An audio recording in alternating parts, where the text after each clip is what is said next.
नमस्कार दोस्तों, कंप्यूटर ज्ञान में आप सभी का स्वागत है। आज हम बात करेंगे जनरेशन ऑफ कंप्यूटर के बारे में। तो दोस्तों चलिए शुरू करते हैं।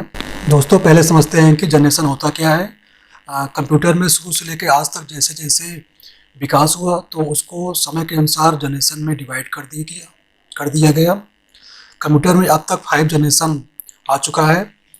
चलिए फर्स्ट जनरेशन के बारे में बात करते हैं। दोस्तों फर्स्ट जनरेशन की जो मेन टेक्नोलॉजी थी वो वैक्यूम ट्यूब पर आधारित थी। इसकी मुख्य विशेषताएं इस प्रकार हैं। यह कंप्यूटर बड़े महंगे थे, ये बहुत जल्दी गर्म हो जाते थे, प्रोसेसिंग स्पीड काफ़ी धीमी थी, इसको रखने के लिए एसी की आवश्यकता पड़ती थी, यह आकार में काफ़ी बड़ा था, इसीलिए इसको एक बड़े कमरे में रखा जाता था। इसमें बहुत अधिक बिजली की आवश्यकता पड़ती थी। चलिए सेकंड जनरेशन के बारे में बात करते हैं। सेकंड जनरेशन की जो मेन टेक्नोलॉजी थी वो ट्रांजिस्टर बेस पर थी और इसकी मुख्य विशेषताएं इस प्रकार हैं। इसका आकार अब छोटा हो गया था, इसमें बिजली कम इस्तेमाल होती थी, उस समय ये बहुत महंगे हुआ करते थे। अधिक गर्म होने के कारण एसी की आवश्यकता अब भी इसमें पड़ती थी। दोस्तों इसी जनरेशन में प्रिंटर, स्टोरेज और ऑपरेटिंग सिस्टम का भी विकास हुआ था। कोबोल और फोटोन जैसे मुख्य प्रोग्रामिंग भाषाओं का विकास इसी जनरेशन में हुआ था। चलिए थर्ड जनरेशन के बारे में बात करते हैं।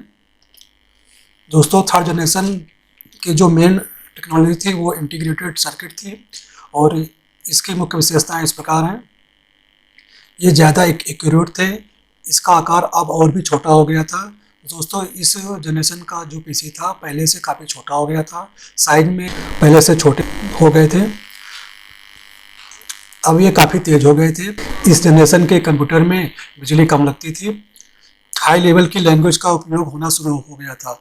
दोस्तों लैंग्वेज क्या होता है कंप्यूटर में, इसके बारे में अगर आप कमेंट करेंगे तो मैं इस पर एक वीडियो बना दूंगा। चलते हैं अगले जो फोर्थ जनरेशन है। दोस्तों फोर्थ जनरेशन में माइक्रो प्रोसेसर का आविष्कार हो गया था। इंटेल ने अपना फर्स्ट प्रोसेसर इसी जनरेशन में लॉन्च किया था और इस प्रोसेसर में बहुत सारे आईसीज लगे थे, लगभग हज़ारों आईसीज लगे थे। और इस जनरेशन की मुख्य विशेषताएं इस प्रकार हैं। इस जनरेशन में हाई लेवल की programming language C++, database, database का इस्तेमाल किया गया। फोर्थ जनरेशन में माइक्रो प्रोसेसर की शुरुआत हुई जिसमें हज़ारों आईसी एक चिप पर लगाया जाता था। फोर्थ जनरेशन में माइक्रो प्रोसेसर की स्पीड पहले से तेज हो गई थी। दोस्तों चलते हैं अगले जनरेशन के बारे में। अगला जनरेशन फिफ्थ जनरेशन है। दोस्तों इस जनरेशन की जो मेन टेक्नोलॉजी थी वो पेंटियम, AMD, क्वांटम कोर जैसी टेक्नोलॉजी थी। मीन्स जो इनका मेन प्रोसेसर था वो इस टाइप की टेक्नोलॉजी से था। इसकी मुख्य विशेषताएं इस प्रकार हैं। इस जनरेशन में आर्टिफिशियल इंटेलिजेंस की शुरुआत हो गई थी। दोस्तों इसी जनरेशन में रोबोट, आर्टिफिशियल इंटेलिजेंस की शुरुआत हो चुकी थी।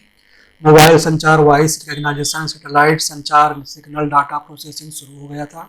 इस जनरेशन में एक नई तकनीक है जिसे अल्ट्रा लार्ज स्केल इंटीग्रेशन कहा जाता है। जावा, विजुअल बेसिक, .NET जैसी उच्च स्तरीय प्रोग्रामिंग भाषाओं की शुरुआत इस जनरेशन में हो गई थी। तो दोस्तों यदि आपको वीडियो अच्छा लगा हो तो प्लीज़ लाइक करें, सब्सक्राइब करें। मिलते हैं अगले वीडियो में। थैंक यू, धन्यवाद।